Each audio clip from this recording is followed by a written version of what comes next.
Welcome back to the OSTP lectures, and we were talking about Pak Chung-hwa. And I'd like to say a few more things about him, because this really is an example of a situation where Father demonstrated his total commitment to this guy, and yet was totally betrayed by him later on. And I think it really is a good example of the kind of thing that Father has experienced again and again in his life. So Pak Chung-hwa was a former North Korean officer who was in prison with Father in Hungnam, was released before him, went back to his family in Pyongyang, but because Pyongyang was now under the Allied control, a former North Korean officer was not exactly welcome. They beat him, his family beat him and broke his leg, and then left him behind when they themselves decided to get out of Pyongyang and go south as refugees. And then Father comes along and finds him and says, "Okay, well, I'll take you south." And puts him on a bicycle, and together with Wonpil Kim, who was basically a boy at that time, they travel south. And Father didn't have to do this. And anybody else, because the Chinese forces were coming down the peninsula, and Father needed to get out of there. If he could have easily said, "Hey, you know what? I've got bigger fish to fry. I've got to save the whole world, so I can't be focused on this one guy. If I get killed by the Chinese forces or captured by the Chinese forces because I've been trying to save this one person, then what good would I be to God? How could I fulfill my mission as the Messiah?" But Father took the opposite view. Instead, he says, if I can't save this one man, how am I going to save the world? That was the attitude that he took here. This was according to Wonpil Kim. And also Pak Chung-hwa. I did hear him. I attended one of his speeches at one point where he spoke at the headquarters church in Seoul, the old headquarters church. So Father risked his life to save this man, risked his mission, and perhaps by extension, risked the whole providence of God in order to save this one man. And was successful and did, in fact, get him to the south. Then later on in life, so this happened in the 1950s, right? This is late 50, early 51. So then later on in life, about 20 years or 25 years later, Pak Chung-hwa is living in the South Korea, and he's running out of money. He doesn't have money.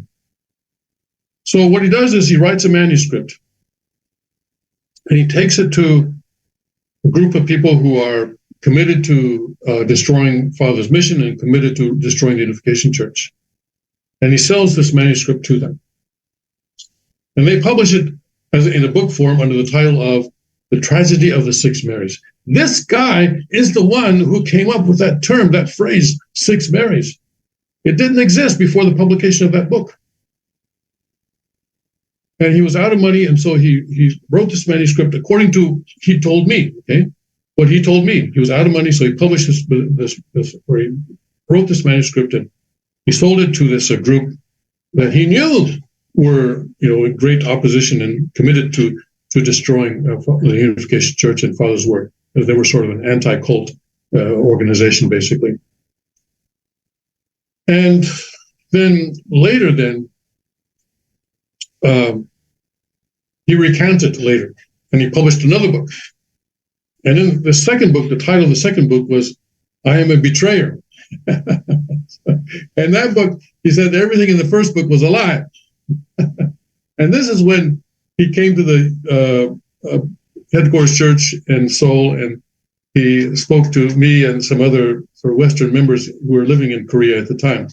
I don't remember what year this was. It was probably in the early 80s, early to mid 80s, I suppose. But at that time, though, he was also he was very poor, actually. He couldn't support himself. Didn't have the means to support himself, and so the Family Federation was subsidizing his living expenses. But then after some years, this Family Federation said, "What are we paying this guy for? What are we paying him for? We don't need to be paying this guy. Let's cut him off. And so they cut him off. And so, yes, lo and behold, he published a third book. Yeah. On second thought, or on third thought, I was right the first time. This kind of thing. So, when I met him, his repentance appeared to be sincere. But basically, he would say anything that people wanted him to say, as long as they gave him money. I think that's the one thing about him. But it was to me, it's such a tragedy that Father literally put his life on the line for this man when he didn't have to.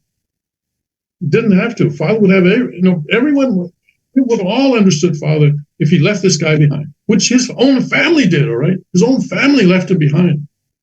And so that the North Korean army and the Chinese coming down would deal with him. His own family left him behind. But Father wanted to save him. And Father completely invested himself in saving this man. But, you think back to what Father wrote in his poem, The Crown of Glory, where he talked about being deceived and loving people despite the deception. But Father experienced this kind of thing over and over and over and over and over. And of course, what happened with Pak Chung-hwa is actually fairly minor compared to what happened with Hak Ja-han. Again, Father invested himself in this woman for 52 years. And 52 years. What kind of woman,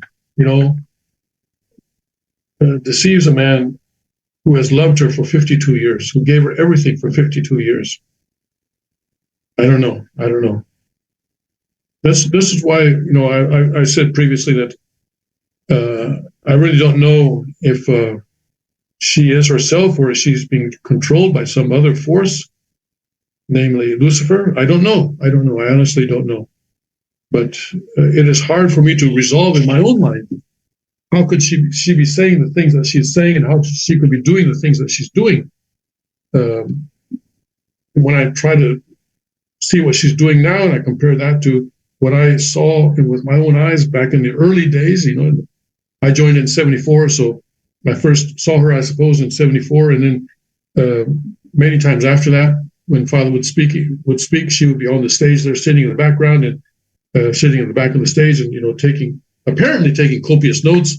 But maybe she was writing something else. I don't know. Maybe she was writing, just wait, I'll get this guy, just wait. Maybe that's what she was writing. I don't know. But she appeared to be a very faithful follower of her Father's when I saw her.